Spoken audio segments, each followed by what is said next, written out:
அனைவரையும் தமிழேந்தி வலையொலி பக்கத்திற்கு அன்போடு வரவேற்கிறேன். நம்ம இந்த பதிவில் பார்க்க போகிறது என்ன அப்படின்னு சொன்னால், ஒரு திருக்குறளுங்க.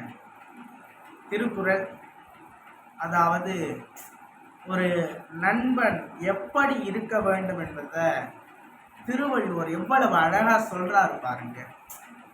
அதை கூறுகிறேன் கேளுங்கள். திருக்குறள்: உடுக்கை இழந்தவன் கைப்போலே அங்கே இடுக்கண் களைவதாம் நட்பு. பொருள்: உடுத்திய ஆடை நழுவும் பொழுது தன்னை அறியாமல் கையானதை அங்கே சென்று காக்கும். அதுபோல நண்பன் துன்புறுகிற பொழுது விரைந்து சென்று காப்பதே நல்ல நட்பாகும் என்று திருவள்ளுவர் சொல்கிறார். அதாவது நட்புங்கிறது நம்ம கட்டி இருக்க வேஷ்டி அப்படி அவிழ்ந்து விழுகிற பொழுது நமக்கே தெரியாது, அப்படியே கை போய் அதை இழுத்து நிறுத்தும், மானத்தை காப்பதற்காக.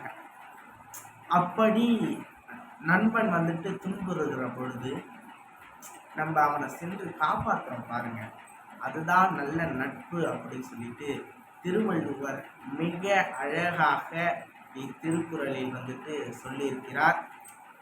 அதுதான் உங்கள்கிட்ட கூற நினைச்சேன். இது போன்ற நல்ல பதிவுகளை நீங்கள் பார்க்க விரும்புகிறீங்க என்று சொன்னால் என்னுடைய தமிழேந்தி என்ற இந்த வலைவலி பக்கத்தை லைக் பண்ணுங்கள், கமெண்ட் பண்ணுங்கள், ஷேர் பண்ணுங்கள், சப்ஸ்கிரைப் பண்ணுங்கள். மேலே இருக்கக்கூடிய பெல் ஐக்கான ஆல்னு கிளிக் பண்ணுங்கள். அப்போ தான் நான் போடக்கூடிய வீடியோக்கள் அனைத்தும் நோட்டிஃபிகேஷனில் உடனுக்குடனே சேரும். நீங்களும் பார்த்து பயன்பெறலாம். நன்றி.